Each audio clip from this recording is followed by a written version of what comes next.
Di mana sih Ahok ini? Jadi semua ini terjadi ketika Ahok itu menjabat. Seharusnya kan dia mengawasi, tugasnya komisaris ya. Coba kok nggak ada yang komentar nih? Jadi tidak merubah RON.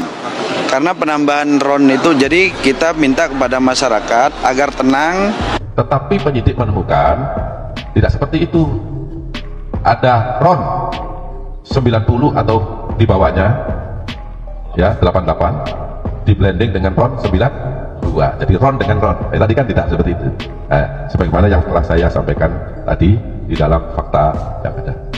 Gaji Ahok ternyata 8,3 miliar rupiah per bulan. Luar biasa. Ini Pertamina katanya untung terbesar sepanjang sejarah. Wah, kalau digunakan untuk menggaji komut dan dirutnya, habislah uang negara ya. Sementara gas LPG, gas melon 3 kg langka. Bocoran gaji dirut Pertamina. Emang berapa sih gaji dirut Pertamina, Pak?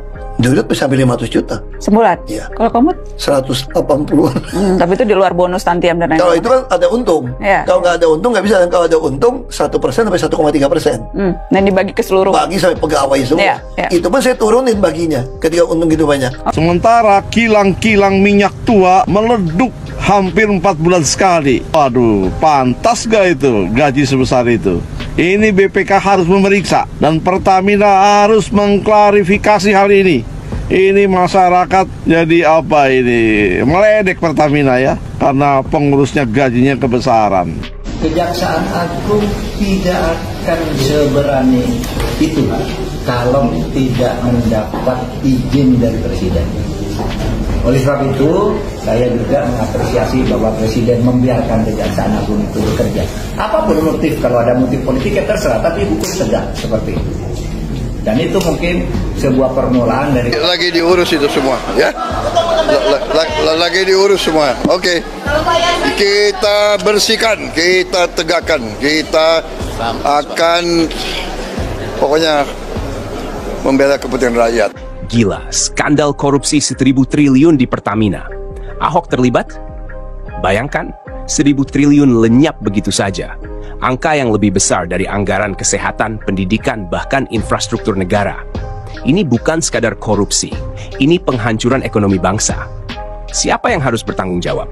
Pertamina diduga menjalankan skema gelap. Mereka membeli BBM murah, mengoplosnya, lalu menjual dengan harga premium. Skandal ini berlangsung dari 2012 hingga 2023. Dan siapa yang menjabat sebagai komisaris utama saat itu? Ahok. Pengacara kondang Muanas Alaidit pun mempertanyakan. Dulu berteriak paling anti korupsi, tapi masa nggak tahu kalau ada skandal 1 triliun di masanya? Yang lebih aneh lagi, saat jadi gubernur DKI, Ahok ngamuk soal dugaan korupsi 4 triliun. Tapi sekarang, saat skandal 1 triliun mencuat, ada apa? Dan pertanyaan terbesar, kemana uang itu mengalir? Apakah ada mafia BBM? Atau ini bagian dari konspirasi elit politik? Kejaksaan Agung sudah bicara. Semua yang terlibat akan diperiksa, termasuk Ahok? Atau justru ada kekuatan besar yang melindunginya?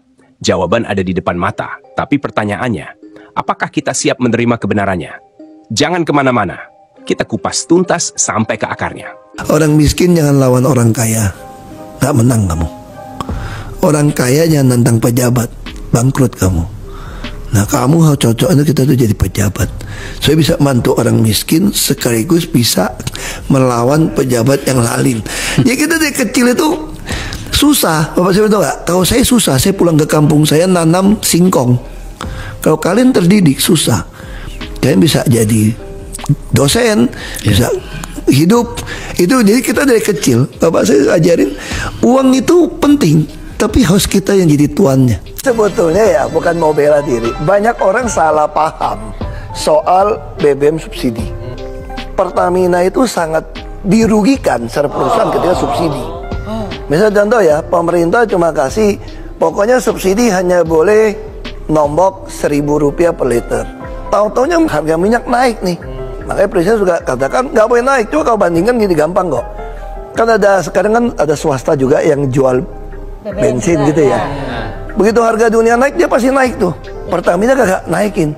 Lalu kita ngapain? Ya nombok. Nah Kejaksaan Agung tidak akan seberani itu kalau tidak mendapat izin dari Presiden.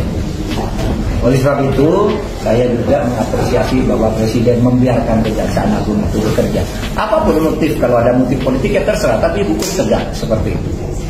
Dan itu mungkin sebuah permulaan dari langkah-langkah yang untuk selanjutnya akan dilakukan. Sepakat dengan Mahfud MD, kita harus apresiasi kerja Presiden dan Kejaksaan Agung yang berani membongkar mafia raksasa ini.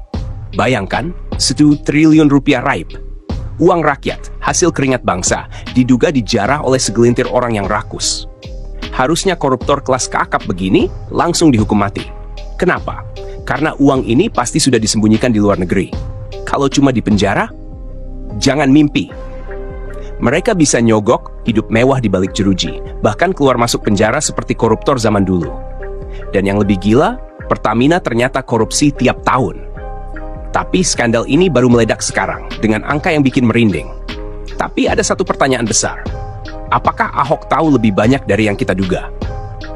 Sebagai komisaris utama Pertamina saat itu, mustahil dia nggak tahu apa-apa. Ayo bongkar semua. Usut sampai ke akar-akarnya. Jangan dengan 1 rupiah pun harta negara jatuh ke tangan koruptor. Simak video berikut pembahasannya.